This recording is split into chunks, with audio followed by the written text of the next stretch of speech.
Lights up, we taking it high, can't relax. Voices of the culture, welcome NBA Max. Truth in the numbers, fire in the stats. If you love this game, then you know we run it back. Sorry from hoops, social building roots where I stand. Home with legends reminisce, shaping who I am. Culture in the moment, every voice gets a seat. We rise together strong, community complete. Fluent from sports, fluent, making knowledge appear. Turn the jargon to a language every fan can hear. Break it down simple, then I lace it with finesse. Wisdom flowing smooth, that's the art of success. Chris from All-American Hooper, I give it 100, no doubt. Teacher on the grind, showing what it's all about. From the classroom lessons to the sweat that I show. Built for the hustle, that's the only way I go. It's Jalen Carter on the beat. Every bar's in tune, turn arenas to a stage. Make the culture boom. Notes hit like buckets, rhythm sharp as an axe. Soundtrack of the moment. This is NBA, man! Lights up, we taking it higher.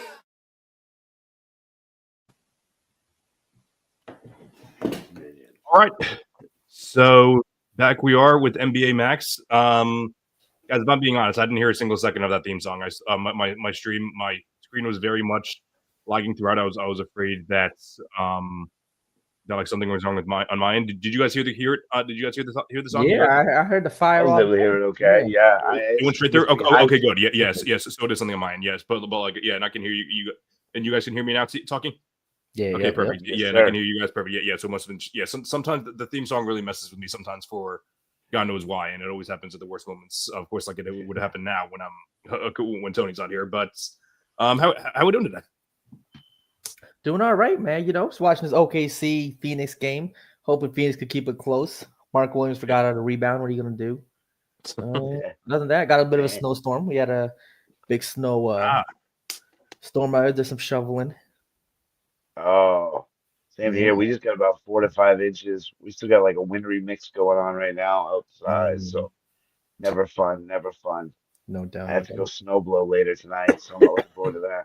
Yeah, we definitely got more than I think we got closer to like 12 inches, maybe. That's crazy. Oh, wow. Yeah, which is still not like a ton for us. You know what I mean? It's kind of like right. A light snowfall. That was the snow was light, so I'll take it. Yeah, we for the past few weeks now, maybe a few weeks, maybe a couple weeks, it's been, you might get snow. We might be getting snow tonight. We might be getting snow tonight. And the closest thing, I believe it was either last night or maybe last night. It was probably like 2 nights ago that like I like some of the snow on top of my car, but nothing too serious. So, which is funny because like I live in Jersey and like I consider that like a coldish area, but when I see you, where you two live and then where Tony lives, I'm like, oh yeah, this isn't as bad actually. Be like, go figure. Yeah. Suns versus Thunder. Yeah, so it's about to be 74-48 at half. It's a blowout. It's over with. I don't how have the Suns been lately? I haven't really checked in on them. And Booker's out. Booker got ruled out. So Booker's out. Booker has been out. Yeah, he's on my fantasy team. Yeah. So yeah, I know they started off strong. I can't imagine they're playing that much better with him out. I don't even know how long. What are they now? They're 14-10, 6-4 in their last 10. I can only imagine how good, like, even if he stayed, how good they'd be. They're not that great of a team. They have a couple guys, Gillespie's doing well. Yeah, Gillespie's been doing well coming out of nowhere. Dylan Brooks, Dylan Brooks is suddenly a scorer too. Dylan Brooks, if they just did like most improved offensive player, I feel like Dylan Brooks would be right there as a guy that just like, I feel like from just one end of the ball, like he's really turned around his game. Like he's become, to me, he's one of the more impressive like two-way role players in the game. 100%. And he gives me like Meta World Peace or type of vibes when I like that a lot. That's a good one. Ron Artest, not as good obviously. Ron Artest at his best was insane. He was going to win MVP. If that Mouse and the Pouch had happened, I think he was winning MVP. Really? Did you see how it started? That he was giving you 25 a night plus being the best. Yeah, plus being the best the best wing defender in the league. It was absurd. That part surely, yeah. But what was his best achievement? Did he even? Yeah, he made All NBA team in 2004. Did he win DPOY? He did. Yeah, same year. Yeah, 2004. Is that the year you're talking about, Jalen? That he would have won MVP? He just played less games. Only played 7 games, but he was averaging in those 7 24 points in 2000. This was the year after. This is the year after. So yeah, in 2004, he averaged 18 and 5 with 2 steals and 0.7 blocks. So that's 3.6 stocks. And then the year after that, he was averaging 24, 6. Only 7 games. Yeah, only 7 games. Yeah, but and they were going to be the best team in the East. Like that team was good. That Yeah, dude, that's one of those what ifs that a lot of people tend to like. So you're talking about a guy. Because, yeah. You're talking about a guy giving you 20 plus a night on the number 1 seed. I mean, that's an MVP. Mm-hmm. You know, in those days, that's an MVP candidate, right? That's MVP, especially and the team around him was Steven Jackson, Jermaine O'Neal, like an old.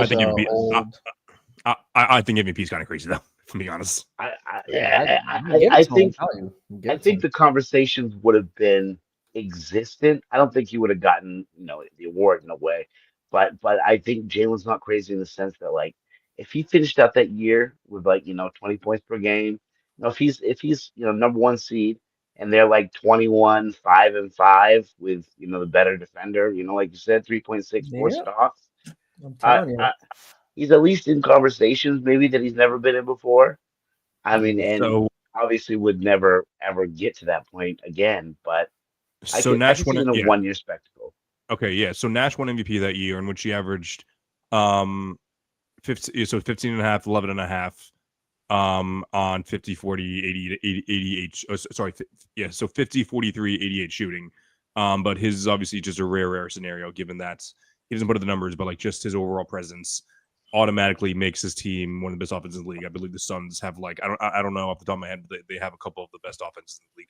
So that would just came down to how you value the defense. Because Ron Artest would have been a DPOY. He could have won DPOY that year again, going back to back. Yeah, he definitely could have won DPOY, but like I don't know how much they actually value defense, given that Steve Nash won MVP while carrying like the best offense and one of the best offenses of all time.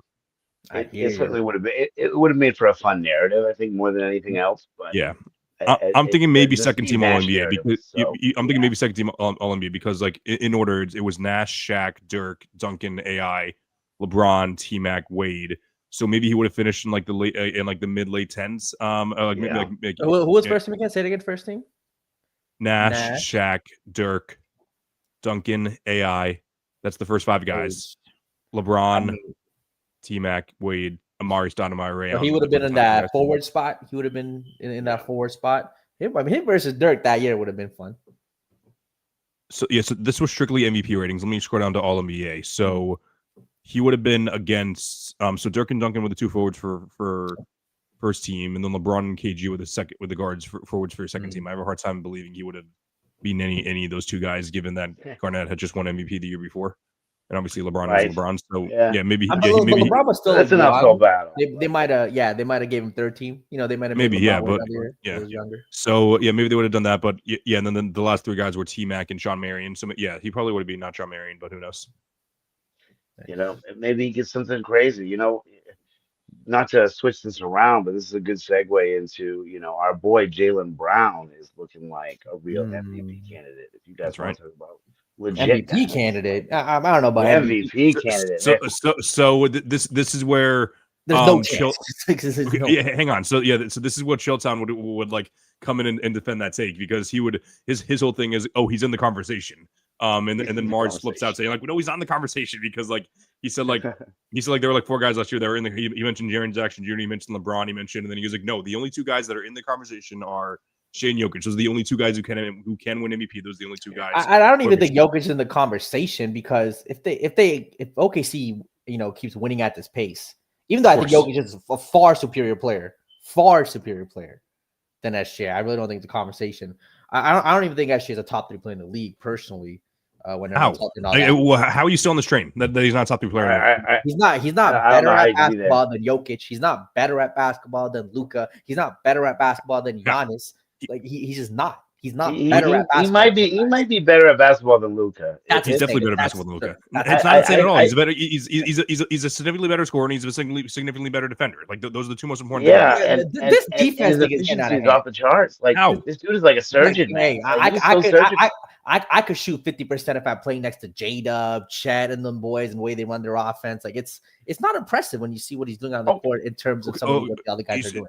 He doesn't play make for his teammates like the other guys. He doesn't create opportunities for his teammates like some other guys. His defense is the most overrated thing ever. His defense, he's not an all NBA caliber defender. He's not an elite defender. Probably not. But defender. if the Thunder are an all-time great defense, if you put Luka on that defense, they would not be a top 5. They'd still be a great defensive team. They would not be a top 5 defense if they were Luka. Lou Dort is phenomenal. Chet, yes, he is phenomenal. You know, AJ Mitchell's been great. Literally, he has been. SGA is the worst defender on the starting lineup. Is he? Without a Maybe. doubt. Without a doubt. That doesn't make him bad. Is he worse than Kaysen? No. I mean, he's also the best offensive player in the lineup. So, like, sure, 100%. But he's the worst defensive player. But he's not a bad defensive player. It's not I just don't think he's great. I just don't think he's a great defender. Well, objectively, like, and trust me, like, and I know these advanced stats can definitely, what do you call it, be misleading, but like, he is in like the upper 90th percentile, which I know like the pushback to that is saying like, well, like, he wouldn't be that good like on another team, and I agree with that. He wouldn't be that good a defender on another team, but however, we've seen Luka hurt his teams defensively. He's not really doing that so much with the Lakers this year, but like, I don't think the Thunder would be a top 5 defense if it was Luka instead of Shai there. I think the offense would be better. I think how much better can he get though? How much better can Shai? Like, Chet might be putting up like 24 and 10 next to Luka. You know what I mean? Like, he's gonna get a bump. I think Lou Dort gets a bump. I think everybody gets a bump playing next to Luka. They already got a bump. Like, but do you think that team's better? Do you think that team's better with like, so like, if you just did a swap SGA for Luka, you think this team is better? Oh, you put Luka on that team with the SGA. They're undefeated right now. They're undefeated. They get one less loss, baby. One less loss with Luka. I think Luka's a better basketball player. I just think Shai's in the most perfect fit. I don't disagree. One of the most all-time perfect fits for his play style, his skill set. So, they built that team amazing around him. So like, and like, I agree that I say I don't disagree. I agree with that to an extent, because if you want to build the perfect defense around Shai, that they did exactly that. They molded, like, they got the double bigs, they got Lou Dort, they got Caruso, they got Kaysen Wallace. They got a lot of great defense. Like, they got a lot of great defense. Jalen mentioned he's the worst defender on his team. He's probably not even a top 5 defender on his team. So I'm with you. I'm definitely with you there. But the thing is that if you go through each of those guys, Lou Dort was known to be a bad only defensive specialist before Shai really became the superstar and like created that space for him. Chet Holmgren was technically a number 3 pick, but everyone had their doubts about him.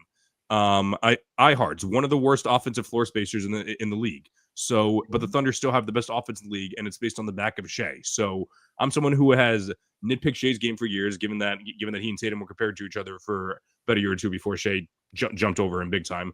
But I just really don't see an argument for Shai being outside the top 3. I personally have. I could be wrong, but I could be wrong in this. Maybe I just don't see it. Every time I watch Shai play, the eye test doesn't match the numbers. And maybe there's a bias somewhere, but I'm Canadian. He's Canadian too, so I should have a positive bias towards him, if anything. But it's just like that. Like when you see the numbers he's putting up, the efficiency, phenomenal. The record of his team, and you watch him play again, great. His footwork, getting to his spots, the mid-range shooting, 3-point shooting, getting to the foul line, all great. But when I watch him play, and I watch again a Luka play, a Jokic play, a prime Tracy McGrady play, those guys just look better. Obviously, the numbers again. You take a prime Tracy versus this version of SGA, the efficiency metrics don't stack up. But obviously, error and all that. But when you watch it, when you watch a prime T-Mac game, you watch a prime SGA game, I don't see how you leave that game saying SGA is better. Okay, so he fails the eye test for you. Is it like the lack of athleticism? Maybe. No, I'm not saying obviously he's an athlete, but I'm just being like, do you need a little more? I mean, he's not. Hey, as the kids say these days, he's peak Shai, peak Jordan. The only difference is athleticism. That's what the kids are saying these days. The only difference is athleticism. Everything else is right there. Right. Hey, they even saying he's a better mid-range shooter, better 3-point. I mean, he's definitely a better 3-point shooter, better free throw shooter. You know what I mean? It's not. Again, it's not necessarily the athleticism, because I think Duncan passes the eye test. Like, you still see his impact on the court. But you say that. I feel like a lot of people don't think that Duncan does pass the eye test that well. I think that tends to be one of the grips against him, is people tend to be like, well, you compare like Kevin Garnett straight up to Tim Duncan. eye test, and true. it's hard not to go with KG 10 times out of 10, in my opinion. That's true. Maybe that is. He does have a little bit of that Duncan thing where his game is slow and boring to a lot of people. No, that's actually fair. Yeah, that's not bad. That's not a bad Timmed up in the guards. description Yeah, timmed up in the because guards. he is kind of methodical too. He's Very methodical. very fundamental. His footwork is great. He's very methodical, like you said. He gets to his spots. He knows where he wants to be. He knows where he wants to put up his shots. He's not that explosive. His first step isn't the right. I mean, his first step. I think his first step is great, but like he's not like a super explosive athlete. He's not like Russell Westbrook or something. Like I think that's what makes Shai super unique, in my opinion, is a lot of this stuff kind of added together. But it's I don't know. I really like what he's done, to be honest. So I guess I'm having a hard time holding anything against him right now because he's really, really impressing me a lot. I just think that he's the best ball handler in the league and also the best driver in the league, which forces him to be able to get to a spot at any point. And he is. I don't know how good he is compared to other mid-range shooters. Obviously, if you go through the list, obviously, Luka's up there, Ant's up there, KD still very high on the list. But I personally still have. I'd probably put Shai on number one. Honestly, if I'm being honest, Jaylen Brown is actually. Obviously. Don't forget JB. JB's been like first in field goals. I'm pretty sure he's first. Yeah, it might be JB first and Shai too. So no, they say that. Yeah. That's our boy. We got to shout him out every time we get. Of course we do. Yeah. It's very hard to. Between like just like those added features. I know he's not the best passer in the league, but like I think it's kind of like similar to Curry, to where teams have to constantly collapse on him given his presence. So like which he's not as good as Curry as far as it goes for like offensive impact, because Curry obviously stretches the floor more and 3 points is more than 2. But it's the same to an extent to where like he leaves his teammates open because he's able to get to the hole so quickly with his first step, with how tight his handle is, and then be able to pass it and be able to get his teammates open, while also even if his teammates aren't open, he'd still shoot the three. He still shoot the mid range better than anyone else in the league. Yeah, well, this is definitely true, and that gets me leading to kind of a hypothetical that I guess I have to ask you guys. I'm kind of curious. Now, we're going to kind of talk about Jordan and SGA because that's just where these conversations are going to lead to naturally, given the production, what he's doing. This is just kind of that conversation that's inevitable. But my curiosity comes in with if Jordan's situation was different, say like if you replace Danny Ainge with Michael Jordan on the '86 Celtics, like what kind of production does Jordan end up having? What does he look like? Something like Shai? Does he become even more efficient? Well, he doesn't average the amount of points he did with the Bulls. Like he's not averaging 38 like he did with the Bulls, just because that Boston. Sure, but is he a hyper efficient 30? I'd imagine his efficiency goes up. What, play next to Bird? I mean, it's naturally. Logically speaking, yes, but that's not always what happens in practice. Yeah, sure. Right. Yeah. So I'm just if put in that type of situation, if he was given the type of situation that SGA, because we talked about how he's a perfect fit, I just wonder if Jordan had that type of scenario. I think Jordan had a perfect fit team too. I think Scottie Pippen's the perfect player to put next to him. I think having Ron Harper, in the early days, Charles Oakley in that era was perfect for him. And then having Dennis Rodman, Tony Kukoc, I think he was optimized to the fullest. I don't think putting a Hakeem Olajuwon next to Jordan is optimizing him. I think they'd win games, obviously, but I think it might take away from some of the things he showcased.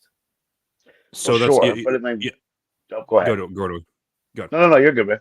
Yeah, so that is a good comparison because the Bulls were built like he's like people always argue who had more help, LeBron or Jordan, and the answer is Jordan had more help on defense, LeBron had more of an offense. So it's just kind of tough to think about here, but like in Jordan versus Shai, they're both similar in the sense that both of their GMs built defense first teams. So and then let Jordan and Shai be the offensive engines to totally cook, and it worked for the Bulls, and it has been working for the Thunder, given that Shai has been able to carry an all-time great offense. So they're obviously not on the same level, given that Jordan's offense was significantly better than Shai's, but who knows how long this is gonna sustain for.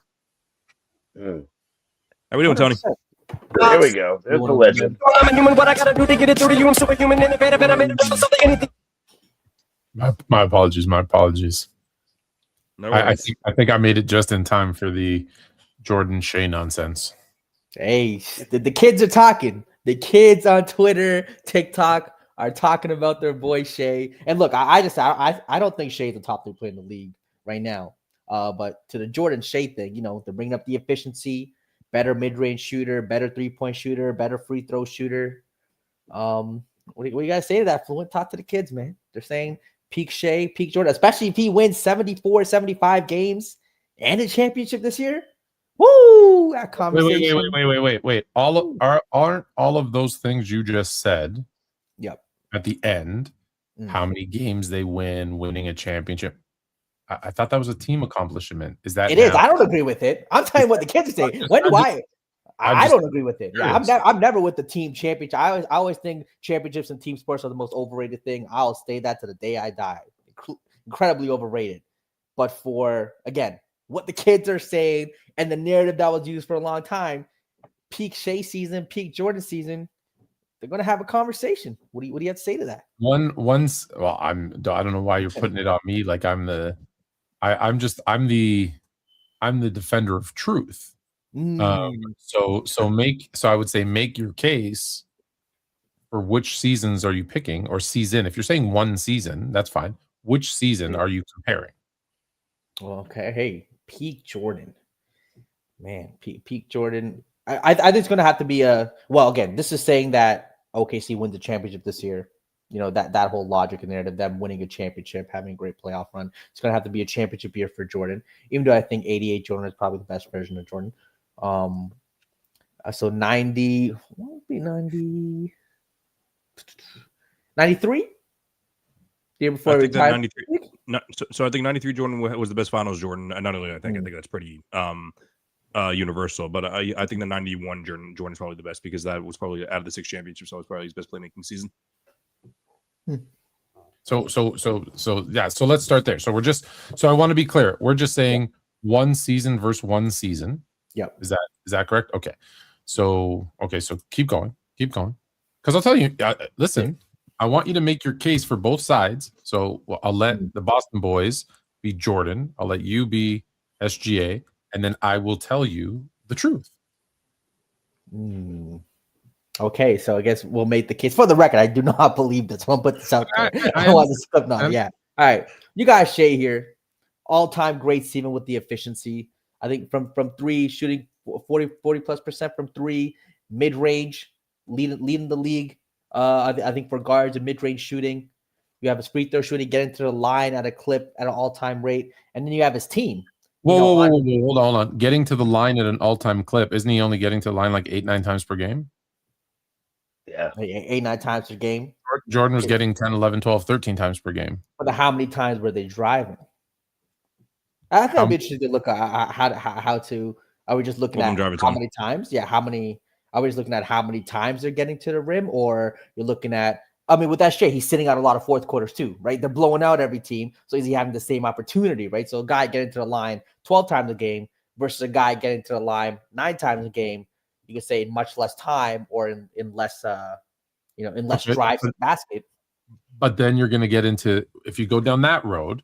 Yep. I'm just going to play devil's advocate. If you're going to go down that road, then you're going to have to talk about, but also there was a lot more big men in Jordan's era. They didn't have a defensive 3-second rule.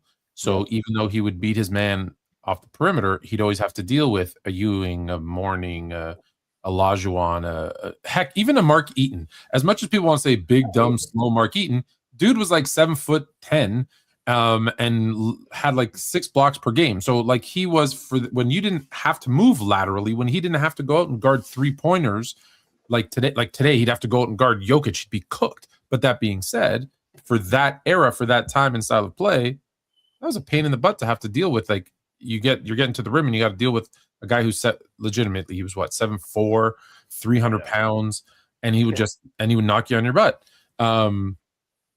So are you going to take that into account too when you do those other things?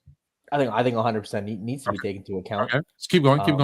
Without a doubt. But I mean, when you're looking at even just the counting numbers, shooting 55% from the field, 44% from 3, 88% from the free throw line, almost in that 50, 40, 90 if he gets his free throw up a little bit, and doing it, taking 19 shots a game. super impressive. And again, leading this team to an all-time, possible wins record, being a good defender on an all-time great defense. So offensively and defensively, checking both marks there. Sorry. Talk to me about SGA's defense. I'm sorry. Tell me what you just again, good defender, not Jordan's level. No, I'm not. We talked about this before you got here, by the way. I know. I said this way. Yeah, no, again, he told me to play it. I did say he's the worst defender in the starting lineup for the OKC Thunder, right? That just goes to show how good he is defensively. But yeah, no, I just think again the scoring with the efficiency, versus peak Jordan. I mean, hey, bring up Jordan's raw numbers. Let's compare the numbers. We can do the era thing. The season averages plus whatever it is. We'll compare them up. Raw numbers are pretty close. Besides, obviously, I mean. All right, so let's start. If you're going to do a comparison, let's do that. Yeah, we'll use 91 Jordan. 91 93. 91 Jordan. You're going to use 91 Jordan. Yeah, I'll use 91 Jordan. And you're using 2020. This is let me just tell you. This is the reason why I tell you why I don't rank active players in all-time lists. Because one, look at what we're doing. We're trying to compare a guy 30 games into the season and say, if he does this, if he does that, if he does those, are we going to have a conversation about this all-time great who had the better season? We're 30 games into the season. Dude could fall off his skateboard tomorrow and not play another game, or he could score average 20 points per game the rest of this. Like, there's so many variables, but I will humor you guys. Didn't we do this like 4 or 5 years or 5 years ago with Harden now? How long has it been? Or 6 years ago with Harden when he had that great run? So, sorry, go, Chris. Yeah, but like, and I agree with that notion, because like people were saying the same thing about Embiid. Now he's having like the best offense season of all time in 2024, just for him to completely fall off. So yeah, it's literally the same exact thing. Yeah, but whether it's a season or a career, Dwight Howard career is different. You guys might be too young to remember, but the first 3 years of Dwight Howard, we were too young. Okay, we were talking about how he might be the greatest center of all time. No one's saying that now. No one's saying that now. We were talking about at the beginning of this season, 2 weeks in. Oh my gosh, can Luka and Reeves average 40 and 30 a night? I mean, anyone who thought that was sustainable is just ridiculous. But hey, that's my point. So shout out to the Rays though. Hell of a season. All right, so go ahead. So statistically, what are we looking at statistically for 91? So in the regular season in 91, Jordan averaged 31.5 points, 6 rebounds, 5.5 assists, 2.7 steals, 1 block, 2.5 turnovers on. What was the true shooting?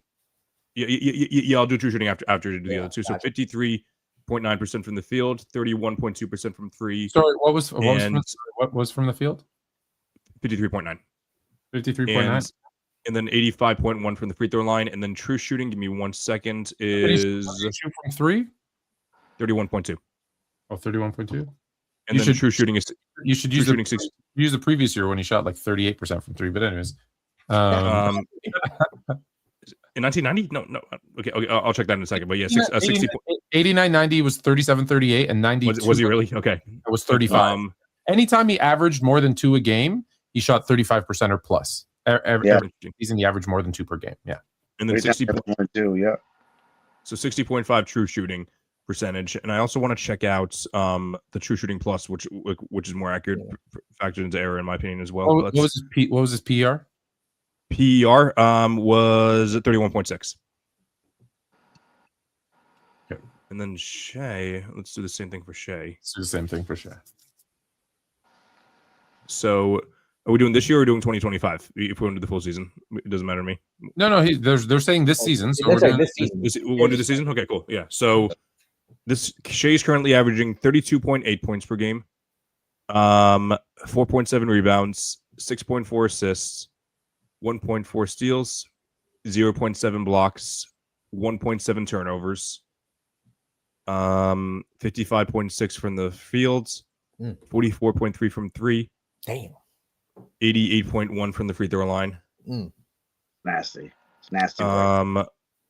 That true shooting going to be crazy. 68.6 true shooting. Woo! And 33.6 PER. Woo! Hey, are the numbers live? The numbers are saying this season of SGA is better than Jordan. The numbers are saying this is what the numbers are actually saying.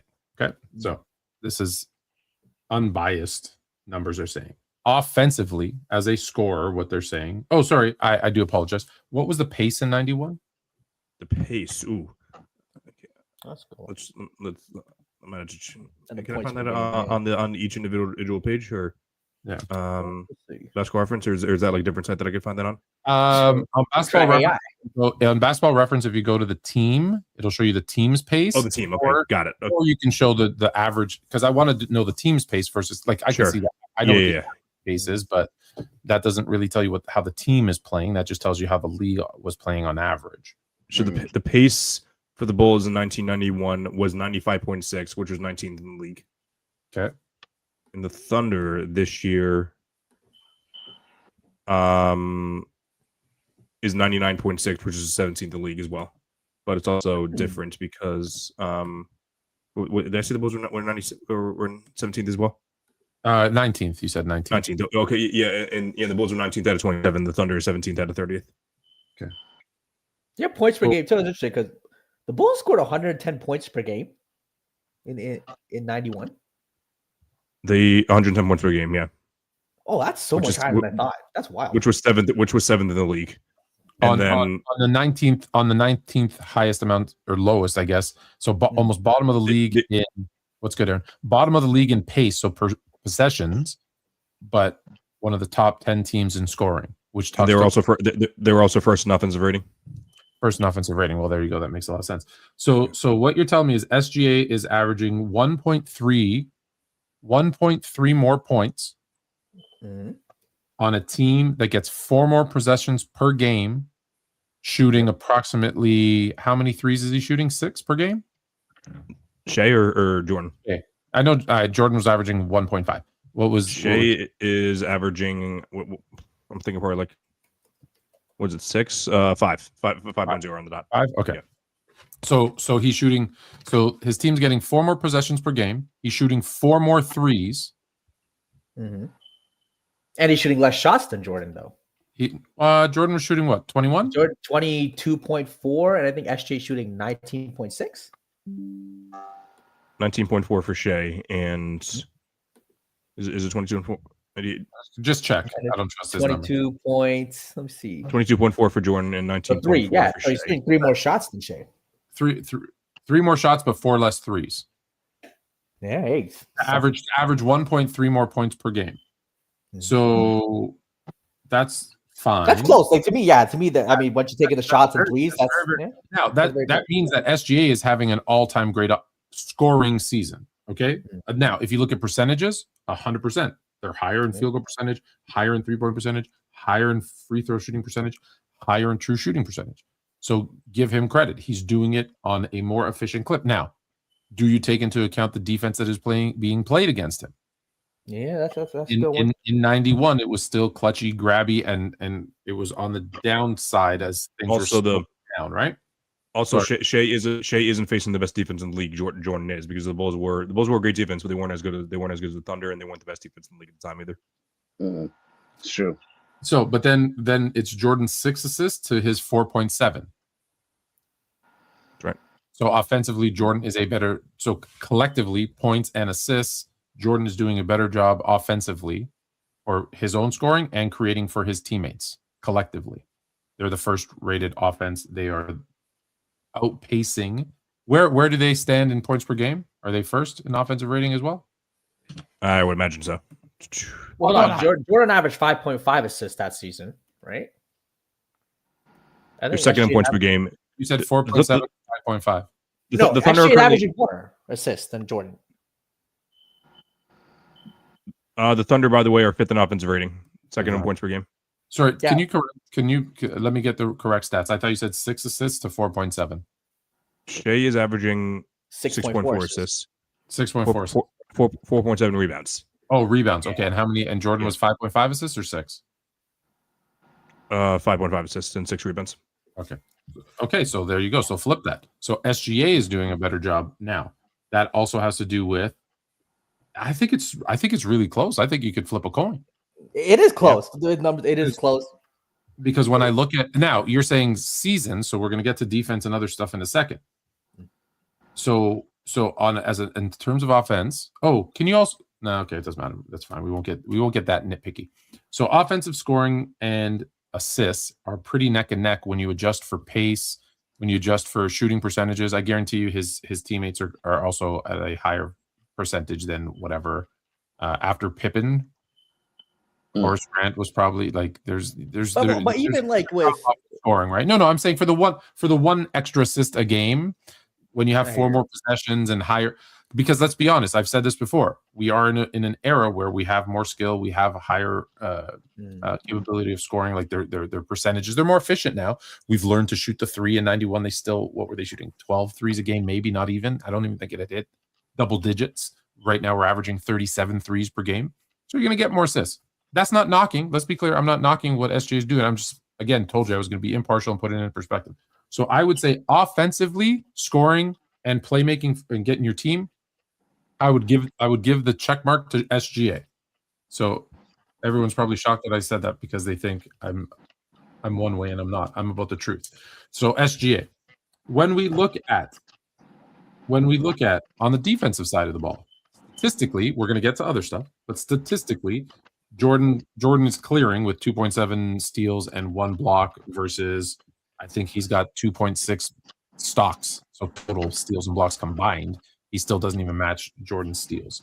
So statistically, that goes to Jordan. So then you have to get into the non-stuff, right? Into the non-statistical stuff. Actually. So, okay, if you're looking at eye test, you're going to go Jordan.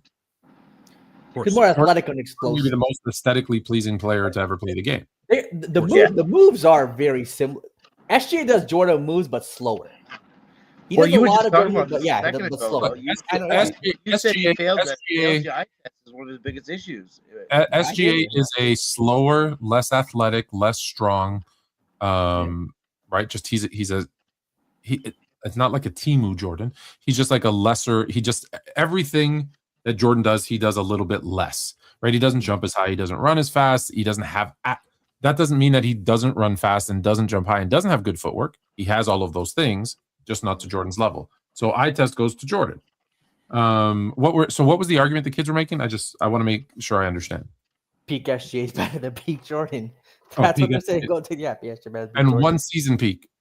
I think they're using last year's championship and then this year because the way he started, and then again, just because the way it really comes to, I think that argument is really going to come down to if this team has the all-time wins record, which again, to me, I don't really care. Again, that's a team accomplishment, but if people want to value that. Shai was also very underwhelming in the playoffs last year. Let's not forget that. He was, and that was going to be the next point I was about to make was what about playoffs? Because when we go, he shot 28% from 3. So that close to Jordan. What did Jordan shoot from 3? I'm just saying it wasn't as important back then. Here's the point. 100%. Listen, the first 3 years of Jordan's career, he shot like 18%, 13% from 3. Okay, but he took 0.5 threes per game. I was just gonna say, which means even if he shot 0%, even if he shot 0%, that was 1 halftime heave every other game. It meant nothing. It didn't affect the game. It didn't affect his numbers clearly. So that's where, like, when I see people, like stupid people who like, but Jordan shot 18% from 3 in 84. I'm like, you're a moron. Like, we can't have this conversation because he took 1 every other game. It didn't matter. The Jordan 3-ball thing, as always, I always thought was kind of dumb in the sense of the game. If Jordan was born in 2000 and played today, he would shoot the 3. He would be good at the 3. He would learn to shoot the 3. Well, that's why I always bring it up. When he shoots more than 2 per game, he shoots over 35%, which for that time, super high. Heck, in the playoffs, you know that he shoots a higher percentage than the number guy that he's always compared to? He shoots a higher percentage than LeBron James.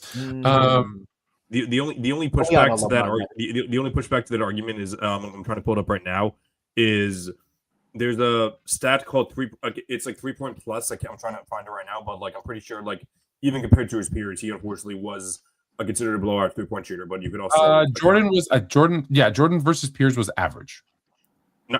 So it's 90. So it's on an average scale of 100. His 3-point plus is 95. So just below average. But like it's you also got to consider that again it wasn't as important and also like a lot of the guys that were shooting threes were just 3-point specialists. So that's again that time. Steve Kerr, Dennis Scott. I mean, they got George Gervin on like just talking about it. He's just like that was a bad shot. That was considered a bad shot. Yeah. Mm-hmm. The coaches listen. I tell people I lived through it where I got subbed in, shot 3 threes, made all 3 of them, and got subbed off and yelled at for not getting the ball to the big man. And I went, but I made them, and they're like, doesn't matter. Like that was a very different time. And people will say, well, they should have just shot more. And I'm like, guys, they don't understand. I tell them, I go, you realize there were guys shooting like 40+% from 3. Craig Hodges, Dale Ellis, like there were guys doing it, and even Del Curry, like they didn't why didn't they get them more shots? They thought it was bad. They thought, why shoot 35-40% from 3 like we do now? I think we're at, what are we at, 37% or something? Mm-hmm. Why shoot 35 to 40% from 3 when you can shoot 60 to 70% from the post? You make 65% of your layups. And I'm like, they didn't have the advanced analytics. And then the other part that we don't think about, and I don't mean to go off on a tangent, I do apologize. The other thing we don't is like, do you know what percentage of 3-point shots get fouled? Probably like at 7%, 10%, or 1%. Really? 1%. Whereas twos, now this number goes up the closer you get to the rim and down the further you like, if it's a 21 footer. But on average in the 2-point area, it's 15%. So you're 15 times more likely to get fouled shooting a 2 than a 3. Well, also your point down here. Any good coach, what is this? There's also have to take into account a lot of them didn't have a 3-point line when they were in college. Yeah, correct. Absolutely. In fact, I think Jordan only had it in his sophomore year for like 13 games. Certain teams had it, certain teams didn't. So it wasn't, most like they came in like Bird, Magic. Those guys came in. Imagine like they came into a league that they never shot a 3 on a consistent basis every single day ever. And they were just like, okay, now it's part of the game. But anyways, that being said, you threw me off what I was saying. Sorry. You were talking about like the getting fouled on 3. Getting fouled. So those guys were like, okay, so I'm going to shoot a 3 and miss 70% of them, especially back then, right? Because in the early 80s they were shooting like 30% because they weren't used to it. I'm gonna miss 70% of those shots. Why would I do that when I can get into my big man, get their big man in foul trouble, right? And now I change the whole complexion of the game because the teams were based around their center, most of them. So if I'm going up against the Rockets, if I go inside and get Ralph Sampson and Olajuwon to get 2 quick fouls in the first, that changes the entire game plan for the coach. And now I can do some things differently. We don't think about basketball like that anymore. We literally look at it like some nerd in a computer saying, tick, tick, tick, tick, tick. Well, if you shot 100 3-pointers and only 5 twos, the law of averages would say that you would score points, and that would mean you would win 62% of your games. Cool. What happens when you miss them? Ask any team that got blown out last year. Go look at every blowout last year, every single one. I challenge you. Every single team that lost shot under 20% from 3. Yeah, live and die by the 3. Go look at them. So it's I love it because it's the style of play. Like I always say, I love today's game because it's the way I played. It's the way that I like basketball. But that's not always the smartest thing to do.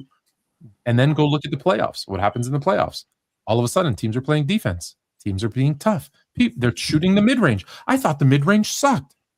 Go watch the Golden State Warriors. When they won their titles, go watch how many mid-range shots they took. Go count how many mid-range shots they took, and you'd be like, "Oh, I thought they were a three-point shooting team." It'll blow your mind. So that's the stuff that drives me nuts. But anyway, sorry. Back to this Peak thing. Yeah, if you're talking about offensively, SJ probably is having a peak for peak right now, on pace to have a peak for peak year as good as Jordan's peak, 100%. And there's nothing wrong with that. I've told people I think 13 maybe. LeBron might be the greatest season of any player ever in the history of basketball. 13. It ain't 18, I'll tell you that. I'm with LeBron. I've been a strong supporter early on for saying 2018 was the greatest. Then you're both moronic. Then you're both moronic. If you think being swept in the finals and giving up on your team, see, that's just taking everything out of context. See, that's just laziness. That's just taking everything out of context, not using what really happened. Did he get swept? That's crazy. Did he get swept? 100%. Did he carry the worst team ever to an NBA Finals? No, he didn't. No, he didn't. No, he didn't. No, he didn't. 100%. No, he didn't. When Kevin Love was hurt, who do you have on his team? He was starting. His starters were George Hill. His starters were George Hill, Kyle Korver. You said he carried the worst team ever to the finals. Without a doubt. Go ask Moses Malone in the 81 Rockets.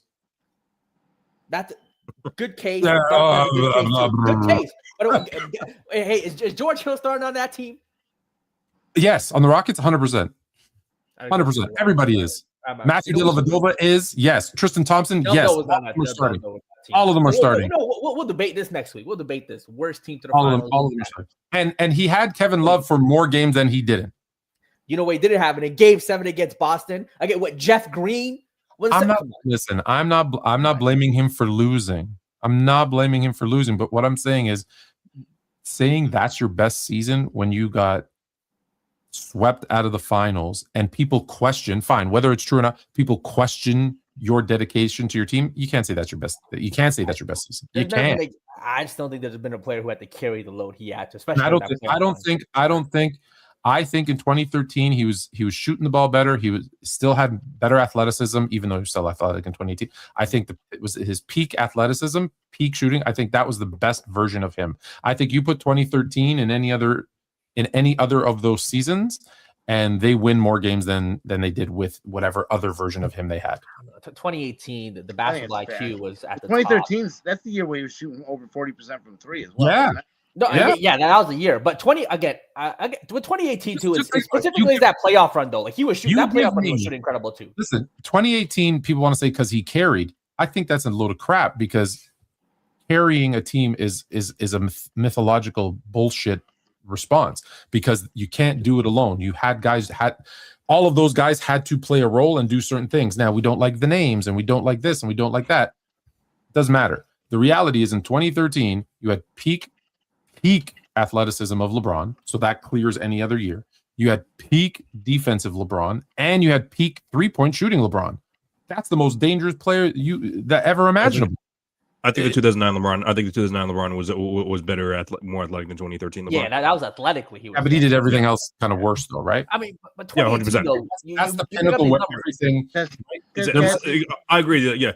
I don't know why we're doing this. I don't know why you guys are doing this. 89 to 93 Jordan is better than all of those anyway. Nuts, absolutely nuts. LeBron James in 2018. Highest percentage ever of team points, rebounds, assists, steals, and blocks in the finals run, 32%. Second highest is Kareem. That's the finals run. We're talking about the entire season. I hear that, but I think that's why 2018 is held to such a high regard, is because of that finals run and what he had to do to take that. Yeah, but he got swept. The best player he had to the best player he had to 4 or 5 guys on him. Like him getting swept, people can make the argument, well, that's on him. I thought he was supposed to make his other players better, and instead all he did was score and got his number. Go against the greatest and most talented team of all time when you have George Hill. You want to mention how he played the greatest team of all time in the finals. The best player he had to face in the conference finals was DeMar DeRozan. Jason Tatum was 19 years old. Al Horford, Victor Oladipo. These are not Hall of Fame players. No doubt, but he was playing next to Jeff Green, George Hill, and Tristan Thompson as his guys in the Game 7. Wait. Sorry. No other player in NBA history is winning that Game 7 with that team. To get to the finals in every series, they had the first and second best player playing in every series. Kevin Love missed a couple games in some key spots. Kevin Love missed a couple games in key spots. They had the best 2 players in every series. No, Oladipo that's was the not best true. player. Oladipo was the best player in Indiana. And with all due respect to you in Toronto, DeMar DeRozan and Kyle Lowry do not hold a candle to Kevin Love and LeBron James, period, point blank. DeRozan's weeks were better than Kevin Love that season. And then who was the other team that they was it the Nets? Boston. They beat Boston. Boston with 19-year-old Tatum and Kyrie Irving hurt. There was no Tatum, Brown. Tatum was 19 years old, 20 years old. Yeah, but that team was solid. But look at who they were playing against. Again, Jeff Green was the starting lineup. Jeff Green. Time out. If your LeBron people are gonna say LeBron was too young in 2007, he was only 22. But now Jason Tatum at 19 and Jalen Brown at 19. Hold on. Now those two 19-year-olds without their best player, those ones are okay. That's the problem. You guys are just looking at names. You're looking at just like the stats and names on teams. You guys look at how they play. You watch the games and how they're playing. How he carried. You watch the games and how LeBron carried that team. They look like deer in the headlights because they were playing the Cavs. Because they were playing the Cavs with the best player in the world and the second best player who's better than any of them at that point. That's true. Yeah. Kevin Love was better than that. But Kevin Love was even having a great best two players. If I have the best two players on the court, I win. Yeah. Dude played one first team All NBA player his whole 8-year run in the East. One. Yeah, only one. But guess what? Every team he played, all three teams that they beat, the other teams were better than the teams. They were better than Cleveland as a team. Without a doubt. No way. How can you be better as a team when 20% of your starting lineup is better than anybody on the other team? I mean, because you won because LeBron James. But okay, take this. You take away LeBron James and you take away the best player off each team. Let's say you take away LeBron James, you take away Victor Oladipo, you take away Tatum, and you take away DeRozan. The Cavs are losing all those series. You can say that about so many superstars in the league. You about every superstar. No, if you take the best player from one team and the second team, and the one team is losing all three of the series that they won, no, that's never happened. Name another time that would happen. Never. Name another time that would happen. Give me another year that would happen. Jokic 2023. I mean, that's true. Let's go look at Jokic in 2023 and look who they played. They wouldn't. Those teams wouldn't even make it to the playoffs. That Cleveland team wouldn't make it to the playoffs without him. What are we talking about? Yes, they would. They'd make this one. All right. Anyways, so Peak to finish the point. Peak SGA is on pace offensively only because defensively he's getting cooked. Offensively only to have a season as good as statistically as good as 91 Jordan. To me, the crazy thing about this is that people just skipped over Kobe. Like that debate is like done for people. People aren't even debating that. They think Peak SGA is better than Kobe. And because you know why? Because the efficiency numbers are so drastic just because efficiency numbers never really loved Kobe, obviously because of the era too. Just the raw efficiency numbers really go against Kobe. And I'm telling you, they just skipped over Kobe. Like, the efficiency really drives me nuts. Because on one hand, from a statistical standpoint, efficiency is important. But for anyone that knows basketball and understands the situations that they were put in, knows an Iverson, a Kobe, Larry Brown is on record as saying, AI, get as many shots up as you can. Everybody else just go get a rebound. Like he's on record saying that was our offense. Go shoot as much as you can. I don't care if you shoot 20%. Kobe was in a similar situation as Jordan, where the triangle offense, people don't understand the triangle offense. Triangle offense is a read and react offense that works on the one side with a two-man game on the other side. And typically they'd be passing around. Everybody gets to touch the ball. And then what happens at about 7 seconds left in the shot clock, they go, oh, shoot, we better get the ball to Jordan or Kobe. They would get it with 4 or 5 seconds left. And then it's like, okay, well, now what do I got to do? Well, you got to get a shot up. And it was just like, okay, they're expected to go, and it hurt their efficiency because as good as the offense was, if you didn't get that shot or that layup early in the shot clock or in middle of the shot clock, you were stuck at the end because it took too long. You can't run the triangle offense in 7 seconds. Like, have you guys ever run the triangle offense? Yes. I've never played in a triangle offense. How long does it take? How long? So, Chris, you coached in it or played in it? Played in it like 12 years ago. Okay. How long did it typically get to get to where there was a shot that was, a shot that your coach would be happy with you taking? Over 10 seconds. That's the offense. it's just anyone who's played in it knows that you can't. It's not like D'Antoni where it's like 7 seconds. let's go. So that's what hurts the efficiency is that everyone wants to say, oh, they only won because they were in the triangle. Yeah, but his numbers are only that low because he was in the triangle. Like I had this argument the other day with someone who's like, the triangle was put in so that Jordan would shoot less. And I'm like, dummy, he shot more. He got more shots in the triangle than out. The only thing he lost was his assists. He went from 8 assists per game, his last season with Doug Collins, to I think 5 or 6 because he didn't have the ball. He wasn't distributing the ball anymore. Like people have no clue what they're. That's when I know they don't know what they're talking about. But anyways, It'll be a little test. I don't know what you guys talked about at the beginning. Did you guys do any trade stuff? I want to end the last No. kind of 15, 20 minutes with trade stuff. If I give a player like last week when we had Paul McKeskey on, he got me thinking about Giannis trades. Yeah. Who do you want? He wanted to trade like 2 Brooklyn Nets picks in order, and thinking that they would, or two New York Knicks picks. No, picks.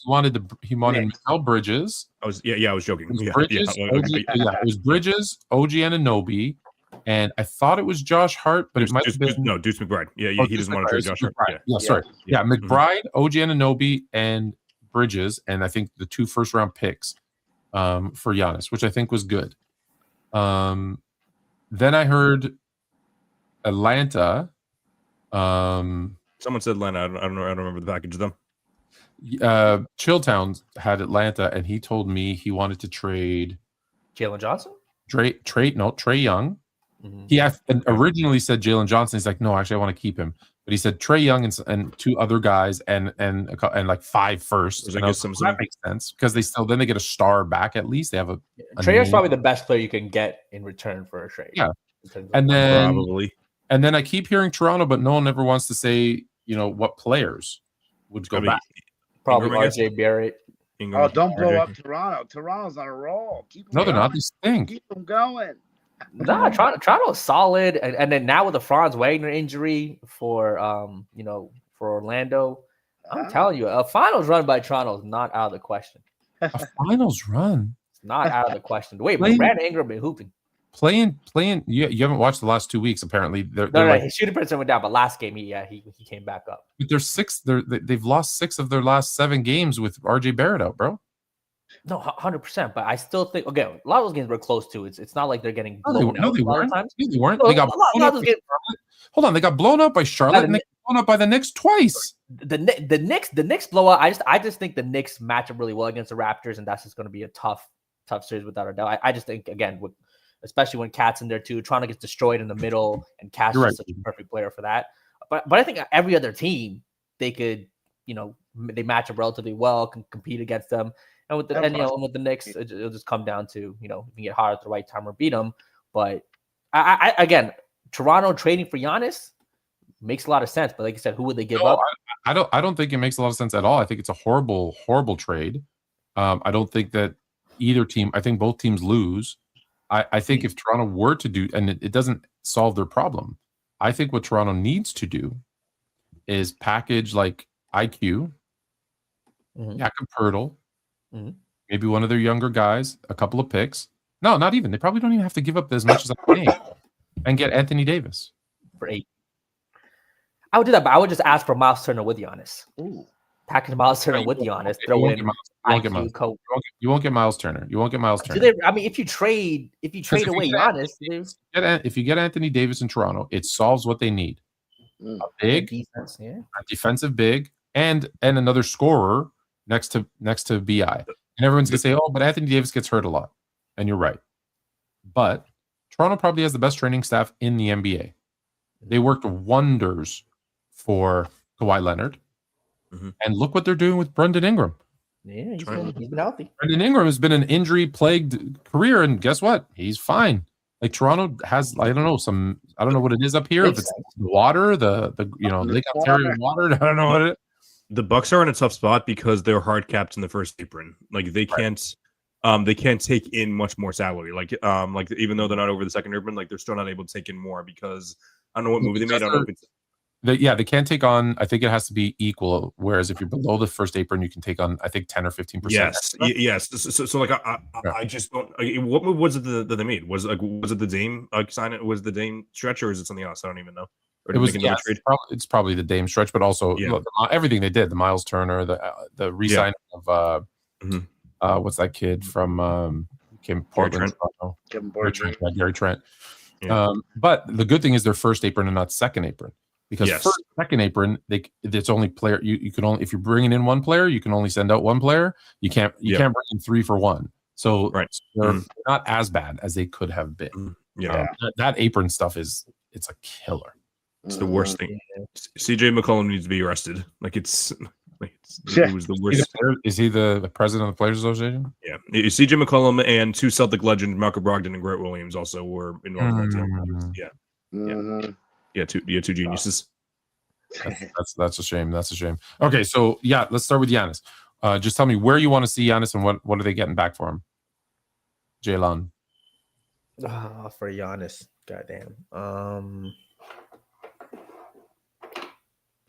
You know what? Yeah, just send him to San Antonio, and they can give up Harper. They can give up Keldon Johnson, picks. Champagne, maybe. I'll give him that. All right. Maybe Vassell too if they need to match money. RB? Sure. I have no idea, so I'm going to go with somewhere that no one's thinking about. How about the Indiana Pacers? Let's get them paired up with Tyrese Halliburton. Let's get Pascal Siakam over there. Let's get that pick that they're going to get this season. That first round pick, let's get him and Halliburton working together next year. Maybe there's some chemistry there, especially after his dad was yelling at him in the game. Imagine you're Miles Turner and you signed with the Bucks.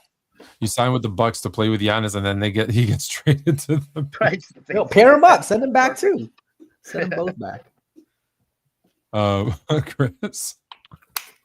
I don't know how expensive it was, but I'm pretty sure I saw a report the other day. And again, I know how legit it is, but the Giannis bought a very, very expensive house in New York. So I don't know if that means anything. I'm assuming it does, but I also don't know if they're waiting on trade restrictions. But I'm still not going to say them. I'm going to go with the same trade that I made last week and say Minnesota.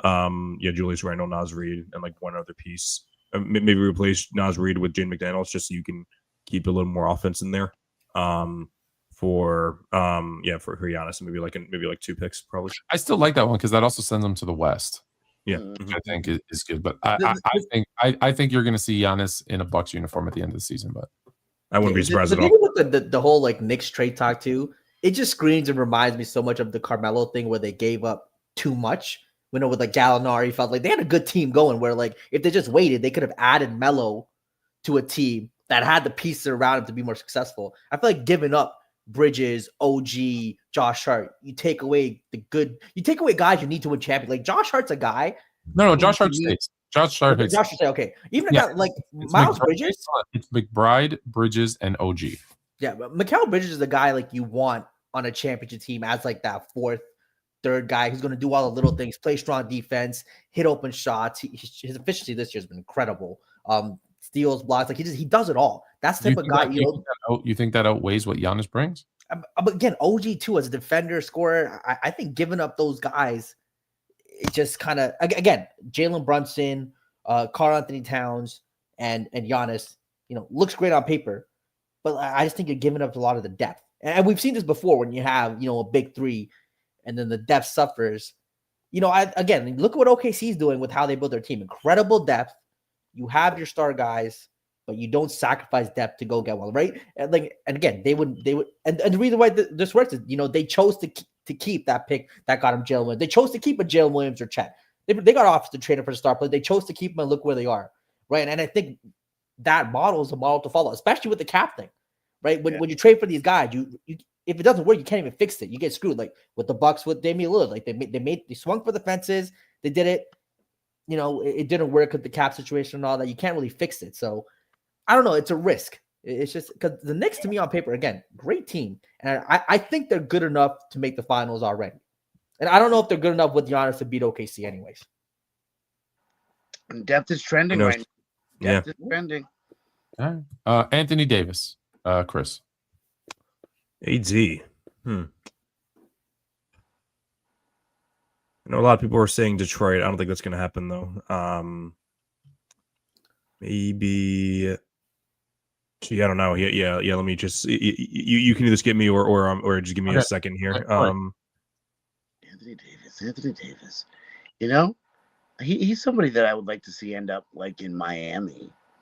If like that one next to Bam, in a situation where he maybe Bam plays the 5, he gets to play the 4 again, and we all know how much he likes to be with another big. Maybe there's a situation where they can make that kind of happen. I don't know what pieces they would have to give out. I know Miami doesn't have a tremendous amount of assets, but I feel like that could be a spot where he would thrive potentially.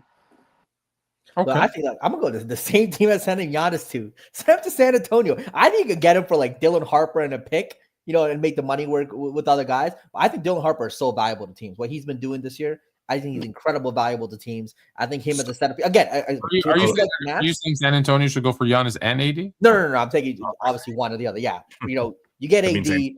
Dylan Harper helps with the AD and Giannis on the same team. Mavs move away from the Kyrie thing. They get a young point guard to pair up with Cooper Flag. Dylan Harper, Cooper Flag, I think will be a very interesting pairing.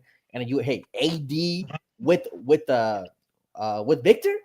We talk about the greatest defensive duo ever, and you have Fox there. I mean, look, I don't think anyone's going to the paint with those two there. This becomes possible. All right. Did you figure this? I sure did. Golden State, Jimmy Butler for Anthony Davis, straight up. What? How many throw in Kuminga? They probably got to throw in Kuminga. Yeah. They're going to throw in other pieces, but that'll be like the. Please take 4 though. I like it. Jimmy's been good this year, though. He's actually been playing a lot. He's been good, but however he's not happy there. Which it's a real shame that Jimmy Butler just happens to be running into bad locker room situations. I don't know. I don't know if he's a bad roommate or if he's always running or if he always has the bad roommates. I have a feeling that he's actually the one that's the bad roommate. I don't think when does correlation and causation start to finally go together? I don't think they drink a lot of coffee in San Francisco is the problem. So sales are probably down. Whereas in Milwaukee, and that might actually make a lot of sense. I actually I like that one. I like that one a lot. I think Anthony Davis will be traded for someone and Vucevic, and he will get his wish to play in Chicago. That'd be interesting. I still don't know if the timeline fits if they want to win. Who? With Chicago. Chicago doesn't want to win. That's what I'm saying. I think no, that does. They don't. Chicago never wants to win. Chicago wants to keep. You know what team has the number 1 attendance over the last 20 years? Over 20 years, Chicago? The Chicago Bulls. Really? More than the Lakers? No. The Chicago Bulls. Because is the ticket price, you think? No, they're not cheap. And in the last 20 years, other than the couple stretch with Derrick Rose, they haven't really been good. Like that's before, insane. it was like Wow. Jamal Crawford, Eddie Curry. Guess. Yeah, that's wild. Ever since Jordan and the Bulls, it's they're so they don't care. They don't want to win. They don't want to set that expectation of winning. So bring AD home. Just keep selling your tickets. It's another 2-3 years of sellouts. It's insane. What a business model. It's just never win and still sell. They're the cheapest team in the league. That's wild. They chintz out on everything. He's going to be hurt 90% of the time. They have no training staff. They send you to the walking clinic. You guys have walking clinics, right? So I was just just went to one last week actually. Yeah. Just barely. Ours are packed these days. That's the problem. Yeah. Universal healthcare. Yeah, go wait for 4 hours. Still better, but yeah, we got an intern who tells you here's take some pills. I don't want to hear it. Sorry. Trae Young, and you could say, and any of these guys, you say they're not getting traded. By the way, the Bucks. I guess part of that trade.